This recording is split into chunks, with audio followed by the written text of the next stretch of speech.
For a long time, eating healthy felt like an all or nothing kind of thing. Either I was eating healthy or I wasn't at all, until I learned how to work with my brain instead of against it. In this video, I'm showing game-changing tips grounded in psychology and cognitive neuroscience that helped me to eat healthy consistently. Hey, I'm Leona. I'm a psychology, cognitive neuroscience, and public health graduate. I've worked in global leading investment banks and media companies, so I completely understand how hard eating healthy consistently can be, especially when you're busy. Okay, so firstly, a small change that made a big difference is setting up my environment for success. The psychological research shows that our brain's default system, including a region called the basal ganglia, loves familiarity, right? So when healthy food is visible and easy to grab, it taps into that system and makes better choices more automatic. So something as simple as placing a fruit bowl on the counter, for example, instead of hiding it in the fridge, makes healthy snacking way more likely. If we work from an office, for instance, we can apply this same principle by keeping a healthy snack on the desk, having a refillable water bottle,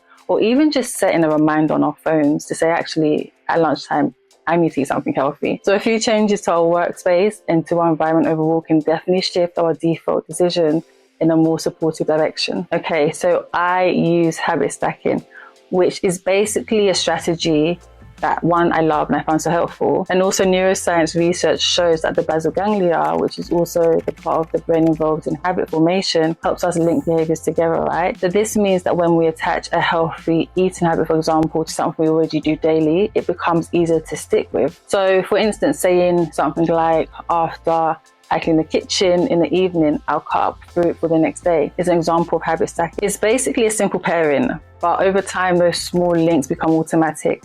And that's what makes healthy eating feel less like a struggle and more like second nature. I love habit stacking. All right, so that brings me on to the next tip. Let's talk about creating some structure, not around what we eat, but how we eat. So basically, psychologists explain that routines give our brain a sense of predictability, which helps reduce decision fatigue and emotional eating, right? So by having a loose plan, for example, on where we eat, we create consistency that makes healthy choices feel a lot easier. So for instance, say we might decide that lunch always happens at a table, not at our desk, or that we prep snacks at the start of the week to avoid last minute choices, right? This kind of structure helps us show up more for ourselves regularly without needing strict rules or restrictions. Now let's discuss planning ahead, which personally I think is one of the most underrated tools for consistency. Cognitive neuroscience shows that when we plan, for example, meals in advance, we activate the dorsolateral prefrontal cortex, which is the part of the brain that supports forward thinking and self-control. So prepping meals once a week, let's say for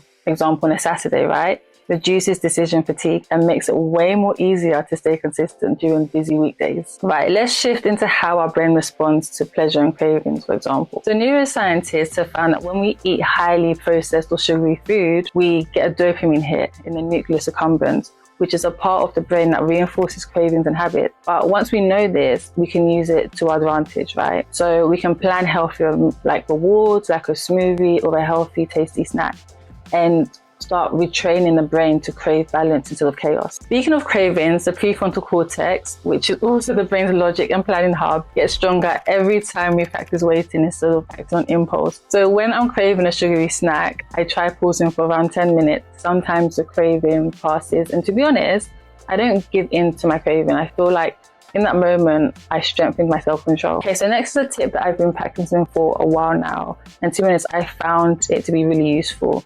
So it's actually really practical as well and is backed by science, but using smaller plates. So psychologists have shown that our brain perceives a full small plate as more satisfying than a half empty large one. So this helps us eat more mindfully without feeling deprived. So here's one that we may definitely overlook often, which is drinking water before meals. So health research indicates that the hypothalamus, the part of the brain that regulates our hunger and also thirst, can mix up the signals. So drinking a glass of water before eating just helps us to check whether we're actually hungry or just thirsty. Also, while we're drinking water, we can then start thinking about what our next healthy meal is going to be. Also, when we're constantly making food decisions, right, our brain can get tired, and that's when we tend to default to the easiest and often unhealthiest options. Well, at least I used to do that. So creating a go-to meal rotation can help us save mental energy and stick to healthy routines without having to think too hard, which ties in nicely with the earlier meal planning habit. So now let's reframe the idea of progress, right? So because healthy eating isn't all or nothing, psychologists explain that the prefrontal cortex helps us reframe black and white thinking, so we can bounce back from our junk food day with self-compassion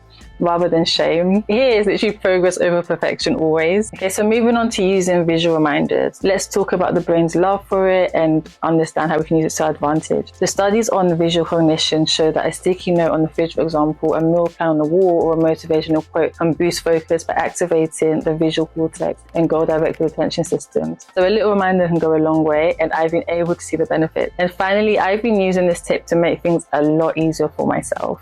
Honestly, it's worked. So basically, put the good stuff front and center. Research from behavioral science shows that the brain likes to default to what's familiar and effortless. Nutritious food is visible and convenient. We're far more likely to choose it. So chop vegetables ahead of time, keep fruit where we can see it, and make snacks slightly harder to access. That tiny bit of planning can go a long way in helping our brain make better decisions. Okay, so those are all my tips on how I manage to eat healthy consistently most of the time.